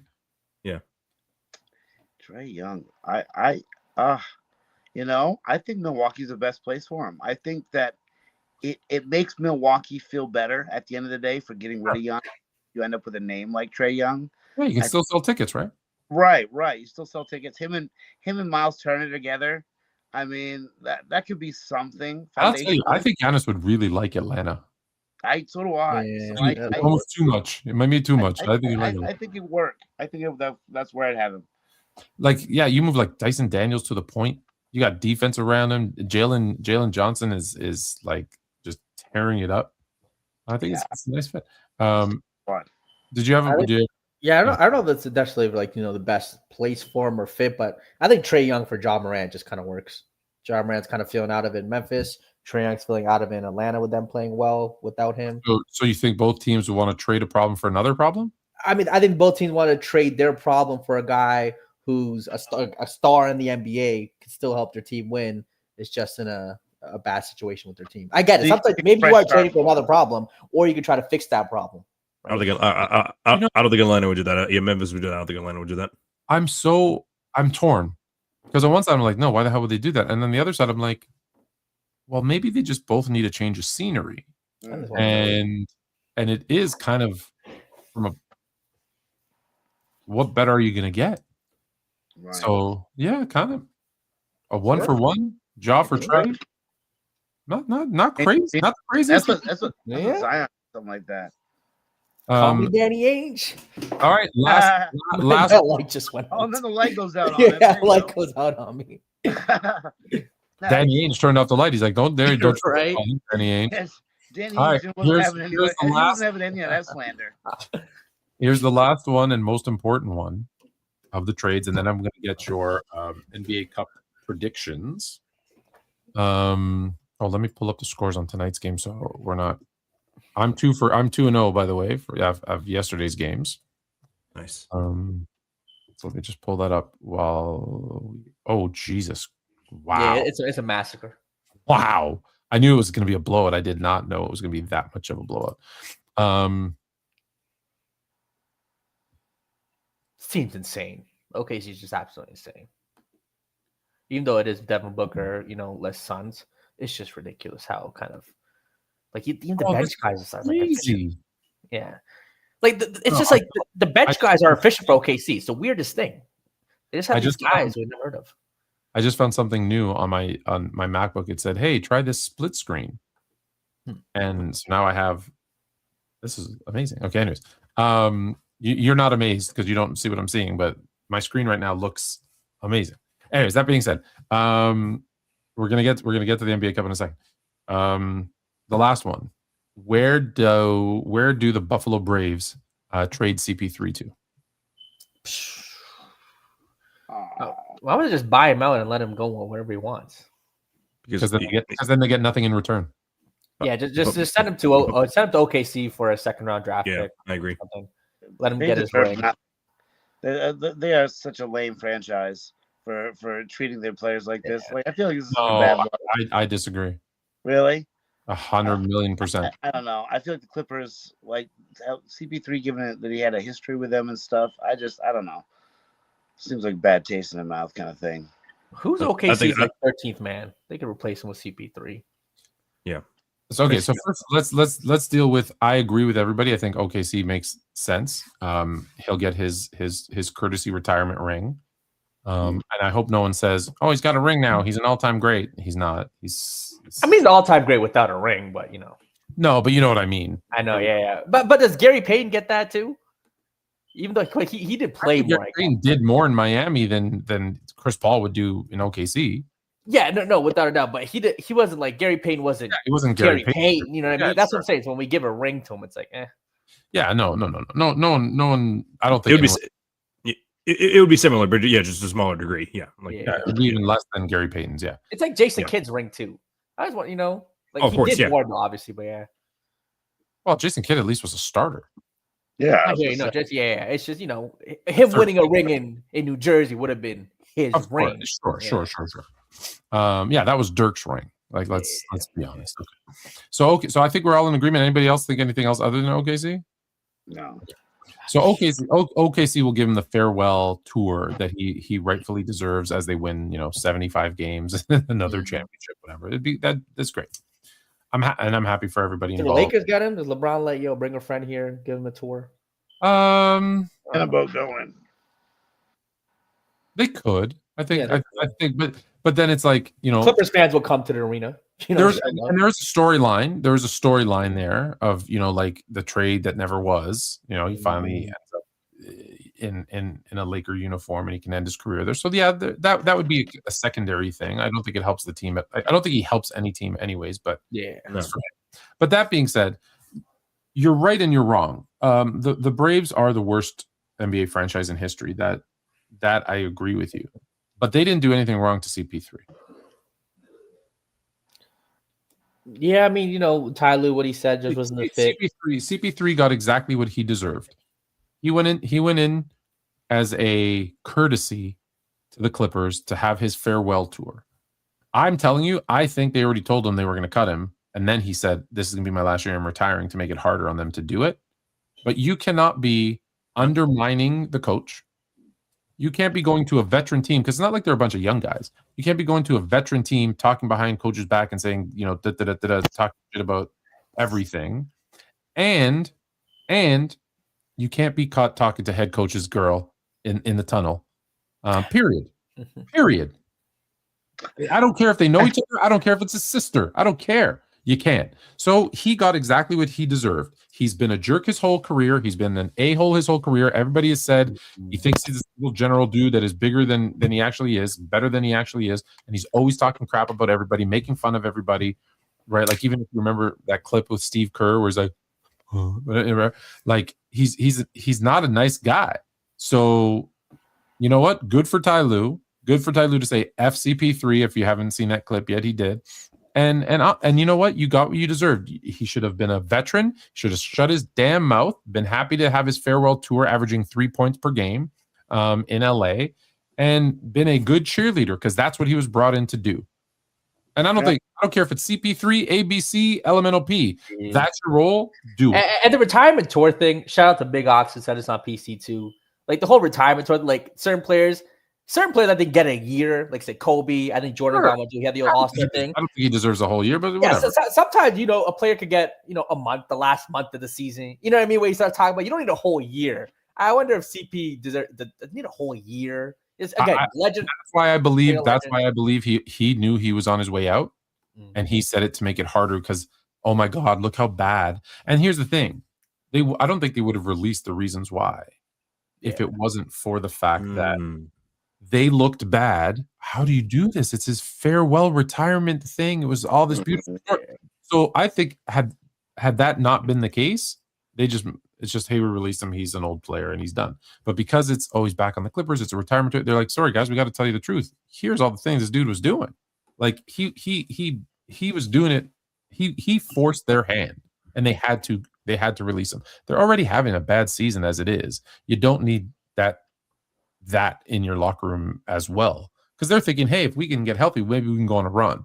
I don't think so. They're the Clippers, but true enough. Yeah. What are you going to do? Does that change your opinion, Ori, or you still think? Yeah, you know what? I'm 100% swung, actually.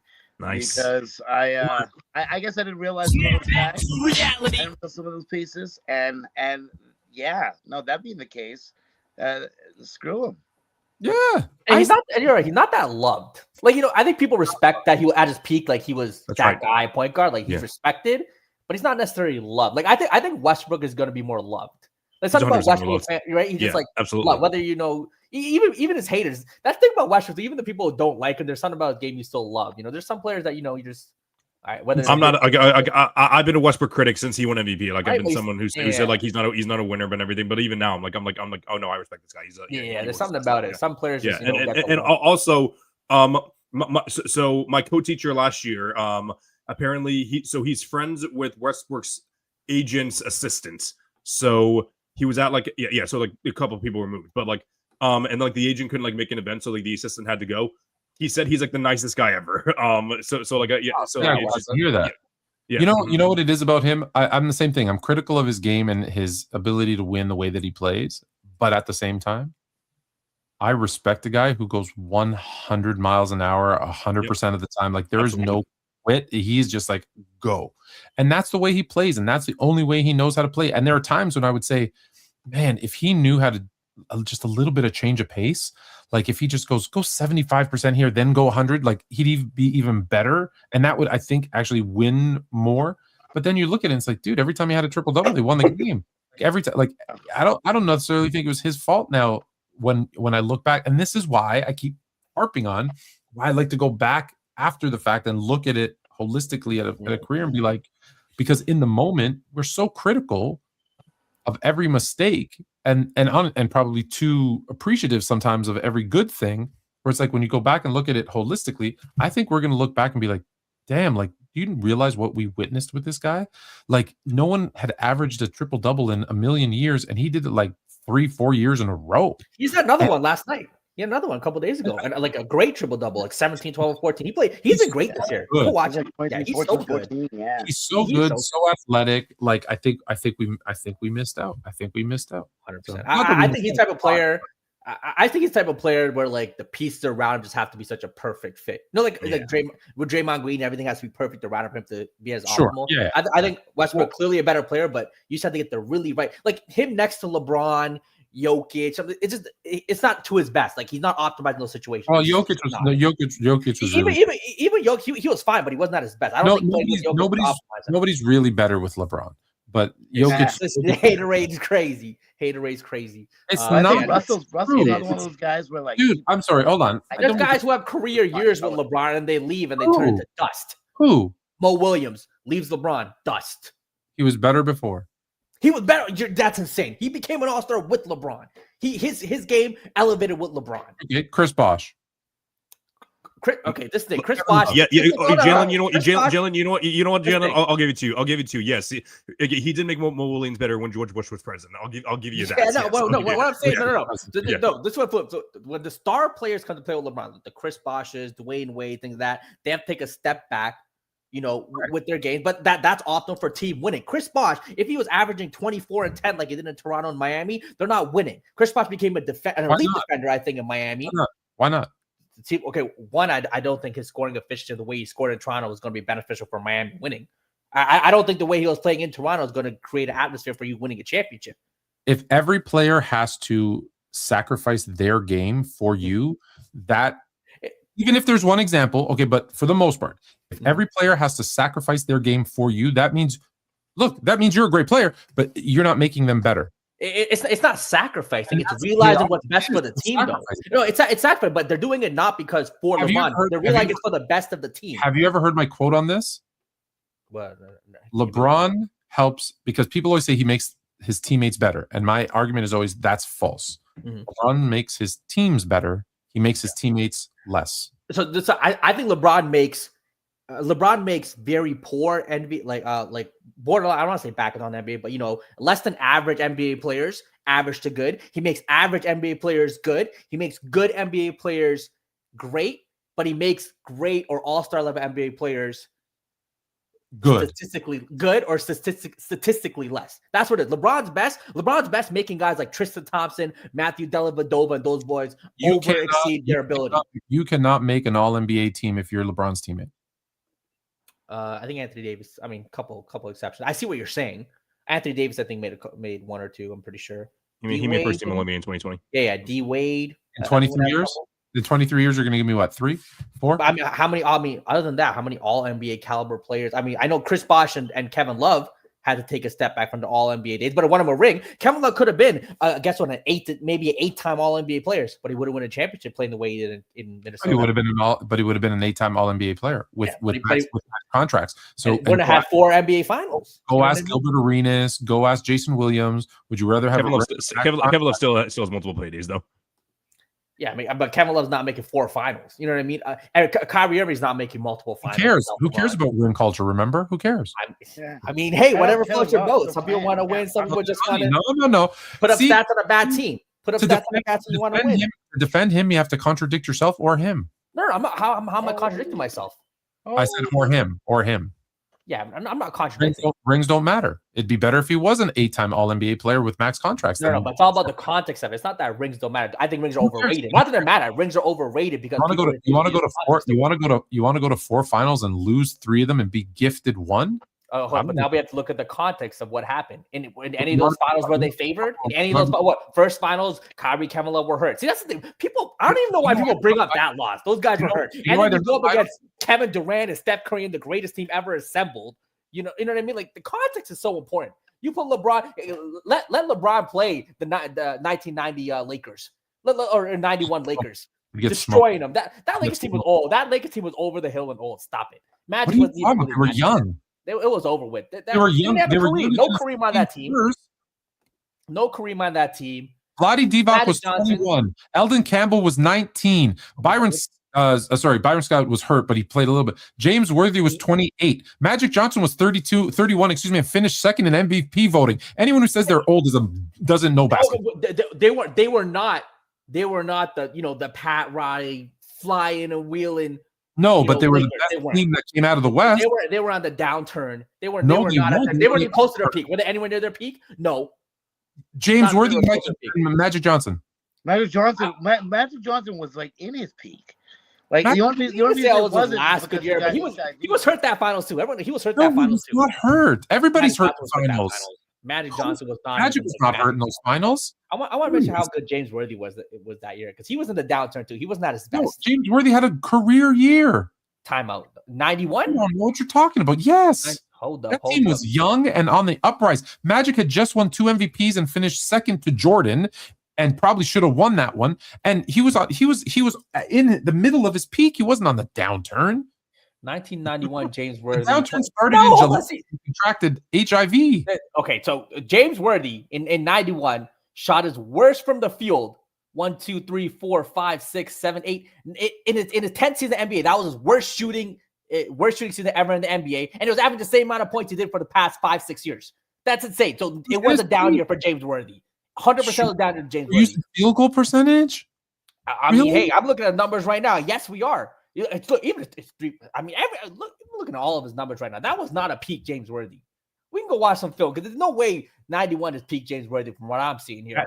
That team is smoking whichever team you want to pick. He made third team All NBA. Is one of two All NBA teams. I mean, he made third team All NBA that year. Yeah, he might have been gifted that. I'm gonna go see. No, he was. Yeah, he averages. He averages career high in points. I'm up.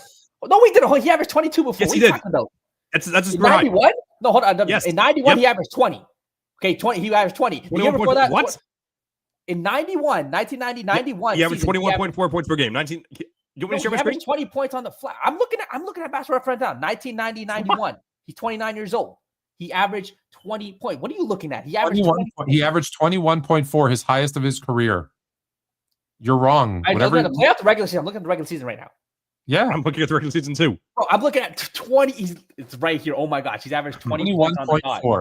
21.4. He never averaged 20 on the dot. Wherever you're looking is incorrect, my friend. I'm literally what in the Maybe world? it's worthy. Now, yes, his shooting percentage was 49%, but that's only because he shot twice as many threes at 29% than he had ever shot in his career. But he was still 50.5% from 2, 80% from the field, 5 rebounds, 3.5 assists, like 1.3 steals, a half a block. Like the dude, like he was 29 years old. He was in his peak. He was an all-star, third team NBA. It was those 2 years, 90 and 91, where he was even an all-NBA player. Those are the only 2 seasons. I was looking at his per 36. Man, looking at his per 36. I was tripping. I was looking at where these per 36. It also wasn't his worst field goal percentage of his career as well. No. Per 36 it was. Yeah, per 36 was. Yeah. The next year without Magic, it goes down because he was asking to do more. But okay, that makes sense. Yeah, because Magic was gone. But no, that was and you're sleeping on how good Vlade Divac, like that team was a buddy. Like look who they beat. They beat the Houston Rockets with the Olajuwon, swept them, who everyone thought, oh, they were the best. The Golden State Warriors, the Portland Trailblazers, who had been to the NBA Final the year before and would make the NBA Final the next year, who were the favorites. They beat them. Like they were a solid team. 91 Vlade is cute, but I mean that's cute. Sam Perkins, Perkins, Vlade Divac, AC Green, like Eldon Campbell. This is a good young team. And the guys that were in their prime, their best players, were in their peaks, Magic and Worthy. I think the only reason that this narrative is even existing is just because Magic got HIV and it kind of put a stop on the whole thing. I mean, no Kareem on that team, obviously. Who cares? They don't need Kareem. They had Eldon Campbell and Vlade Divac. If Magic doesn't get HIV, that team makes the NBA Final probably the next 2 out of 3 years again, and they win another championship, and he probably wins another. Coming back? 100%. That team I would say they would definitely be in the conversation. If you think about it, the Byron Scott. Listen, the next year, Worthy's only 30. Magic's 32. Scott is 30. Perkins is 30 in his prime. At those times, 30, 31, 32, you start to get the drop offs a lot sooner. You know that. That's how Jordan was. Yeah, but I mean, hey, to Jordan's credit, Jordan was good for a lot relative for his time. A lot of players were starting to drop off at 30, 31. And let's be clear. This is the Lakers. You don't think the Lakers are going to make a move? Mm-hmm. Not only did the team makes the finals, I have full faith in the Lakers that they'll make a move and bring in someone else and be like, "Oh, we need this," and they'll make a trade. I mean, it took them a while after Magic left. It took them a while to be relevant. No, it didn't. How after Magic left 90, what's the next finals they make? In the decade? The next finals they made was 98, but it didn't take them long to bring in Shaq and then draft Kobe. But that's because the plan got cut off abruptly. They weren't ready. Magic was supposed to carry them to the mid 90s, right? And then they would have had old Magic, brought in Shaq, drafted Kobe. The transition would have been so smooth. Yes, he had to leave. No, that's called cooking up. Dang. All right. Yes. Before we head off, yes, go ahead. Close yeah, just want a couple minutes. So yeah, I want to talk about my experience yesterday. Yes, I wanted to talk about that too. Okay, just real quick. Just quickly. Lakers, who wins the other end? We obviously it's OKC blew them out by like 50. Yeah. Who the Lakers playing? I'll probably pick the Lakers regardless, but yeah. Perfect. There you go. Ori? Yeah, I'm picking the Lakers. It's Lakers and oh my god, I'm drawing a blank too. San Antonio. Yeah. I didn't know that, but yeah, I was drawing a blank. I'm like, wait a second. Yeah, the Lakers. Yeah. So yesterday, so keep in mind, yesterday, I had the topic was Jokic. Just Jokic. So it was one Jokic fan versus. Are you allowed to say what it was? I don't know if I'm allowed to say who the fan was. Yeah. I don't know if he's going to say it publicly. Yeah, I'm sure I am allowed to say it, but I don't want to say it unless he's the one that releases it. Is he well known? Yes, he is. I'll narrow it down for you. He has been on my show before. I'll say that he has been on my show personally.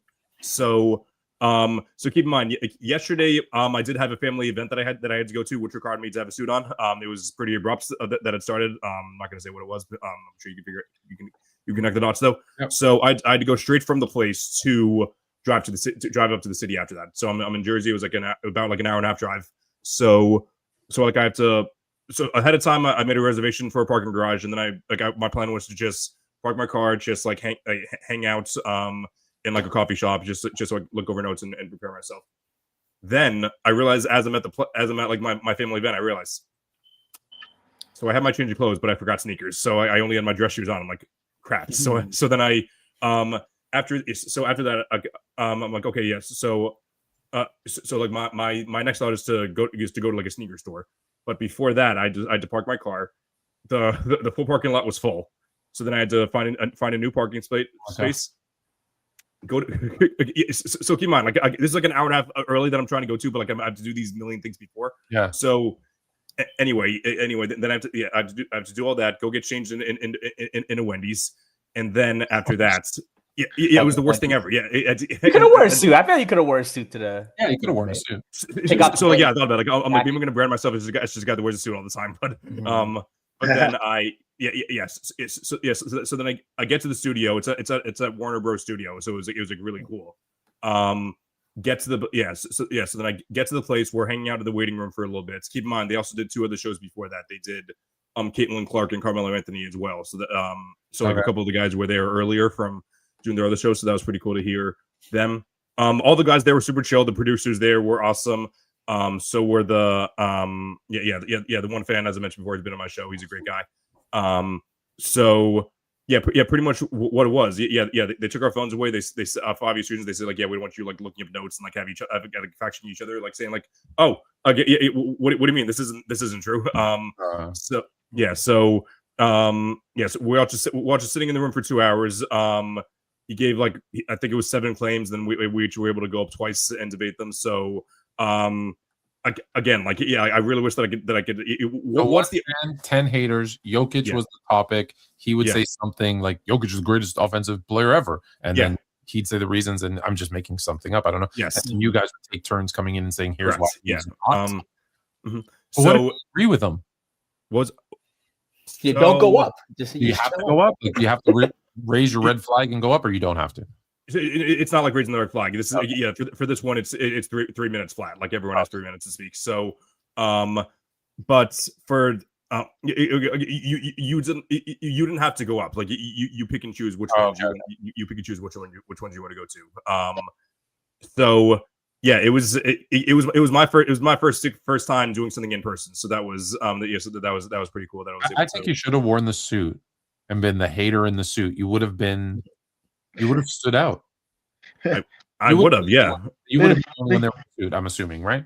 We'd have to change this whole platform to hater in the suit. Like you would have been the only one there in a suit, if I'm assuming correctly, right? Probably. Oh, that would have been fire, bro. Yeah. Yeah. Yeah, but so like I'm pretty sure it'll come out within like the next like month or two. Like they did say they can't predict that because they might do it like if they don't have any episodes left, but they also might do it like if they might be waiting for him to have like a big game or something, which he always has a big game, so maybe not doing that, but like maybe like when he becomes like a topic on social media. So like maybe when he wins his next MVP. Yeah, maybe. Yeah. I hope it's not that long. He's I want to because I want to show it to people sooner. But June. April, I think, is when is one of the MVPs announced. But yeah, April, May, maybe probably May, honestly. But there you go. No, but regardless, like as long as it's not like during the playoffs or something, we can definitely like maybe we can like play more parts of the season. Yeah, 100%. That'd be awesome. Yeah, I love it. I'm glad you got to do that. It sounded like a cool experience. It was really cool. Yeah, and I'm gonna post about it later today. There's a so I took pictures of myself next to the mic, and then right behind me is a Tatum jersey. So it's perfect. It's perfectly fit. Like so, let's add a segment. One of us will pick a thing, and then like will be the one fan and like 3 haters. Sounds good. Okay. Issue is both of you are Lakers fans. I mean, me and Ori are both Celtics fans. So Ori and I literally agree on every single thing. I'm a LeBron fan. Ain't no Lakers fan here. Come on now. Yeah. He's not a Laker fan, but I used to do this with Chilltown a lot, where we'd have these topics and we would. It didn't what we thought. We were just working on our debate skills, and so what we do is it doesn't matter what we think. Okay, here's the topic, and we're like, okay, you take this side, I take that side. And we would just debate it regardless of what we believed, which was fun and made for good stuff in the comments. But when we clip it, a lot of times people are like, how do you believe that? I'm like, I don't. And they're like, why are you saying you don't? I'm like, you got to watch the whole episode. It was like this thing that we were doing and people didn't get it. It was just like in clip form, you don't get it. If you watch the show, you understand. We're like, okay, this is, that's true. This is the topic. Like, it'd be like everybody should be deported to back where they came from. We're like, what? I'm like, that's the side I picked out of the side. Like, I got it. You picked the clips. Well, yeah, exactly. Because then it's just that microcosm. People just think that you're doing rage bait or something. Yeah. Yeah. KD's not a superstar. Yeah. Classic example. Exactly. Yeah, that one blew up and it was like, yeah, but you didn't hear the whole. The clip was good. It worked, but it's like you need to hear the whole conversation. But anyways, we do not care. We don't care. All right.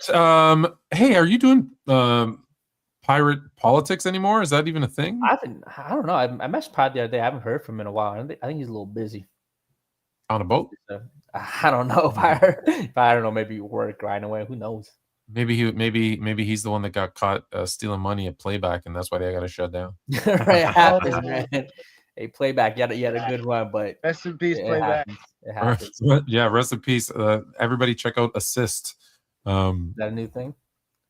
We did one episode on Assist. We actually should do it. We should pick a game because what we can do is we just basically do this, and up at the top there's a scoreboard. Yeah. So we can. Oh yeah.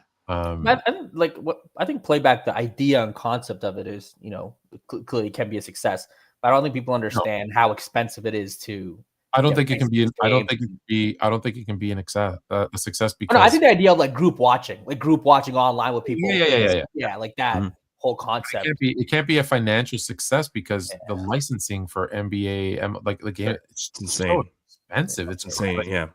Expensive. Yeah. Especially when it's on 75 different networks now. It's not like you can't even get like one thing and just watch them all, right? So Yeah. Thank goodness it's a highlight sport. So well, fair enough. You're right. You're You know what absolutely we're right. really getting into lately? I think women's volleyball is going to be like the biggest women's sport in America in a couple years. They have a college NCAA tournament, incredible stuff. Like Nebraska, incredible stuff. I highly recommend you all to watch. And like in terms of women's sports, not to be just like I think women's volleyball is It's fun to watch. It's fun to watch. It's like it's up there with tennis as being like the one where it's I think it's the similar. I think it's the team sport. It's the tennis team sport for women. 100%, yeah. It's something about it, and I think they're actually doing a great job. There's a lot of like college women's like stars who are like big on TikTok and all that for these like young kids. And volleyball is huge with like people playing. I think women's volleyball could be the next big thing in America. I would agree, and not just because of what I'm about to tell you. So my cousin was a super high recruited volleyball player. And she had a bunch of scholarship offers in the US. She chose to stay local and play at Western in London. Good team. And so I started paying attention a little bit more because and I was like, damn, like I'm seeing these girls with like, there's this girl with like, I don't know if you see her, she's got like a 48-inch vertical or something. She's she's like, and I'm like, well, how the hell did she jump that high? How did she spike that? And it's showing her mechanics. And I was like, yeah, damn, like the real deal. I highly suggest everyone go watch Nebraska volleyball. They have their next game on Friday. They're like on an all-time. They're undefeated so far this season. Trying to go for perfect season. Incredible. Like, it's just when we had Shaq on last year. Shaq had said his breaking news was that he thought that the WNBA should lower the rim by like even 6 inches so that the girls could get into some dunking because there'd be a lot more of them that could dunk. He wasn't like not 8 feet or anything. He's just a little bit. And everybody went after him and they're like, why would you say that? Blah, blah, blah, blah, blah, blah. And then like he made like a really good point when we were talking. He's like, I don't understand. They use a smaller ball. They have a shorter 3-point line. Why not have the rim a little bit lower? Because if you look at volleyball as the example, the issue is the way that he said it, because I'm pretty sure that you said like people would love seeing like seeing like the women like. It wasn't like shake their ass, but like it was like something along the lines of like them jumping in the air and like hanging or something like that. He said it was the way he did not say that. He made a bro joke. He made a bro joke that people got offended by it. Exactly. Yeah. So, I think because we had at the time Haley was hosting, so he did not say anything. Shaq knows when to joke, when not to joke. He's not an idiot. Respectable. He was very respectable. Yeah. All right, cool guys. So I don't know. Pirate Radio is currently off the air. Chris, are you hitting Thursday? We're back tomorrow. Yep. Yeah. We had to take the week. We had to take the week off last week. But we're totally understandable. But All American. Oops. The logo was up here for the first hour of the show. You can go check it out if you want. Oh, was it? Oh, I'm sorry. Yeah. I'm sure you're sorry. I tuned in and I'm like, hey, why is this here? And I went, let me change that real quick. Everything else is right. Nice. Everything else is good. Do you know when your last like show for the year? Like, are you obviously there's gonna be Christmas and New Year's, and are you gonna take a break? Or I don't. I know that last year I did one on December 26th. I don't know when's Thursday this year. Christmas is on Thursday. Oh, no, it's not. Is it? Oh, it is. Yeah. So so maybe we'll do it. That would be a great Christmas gift.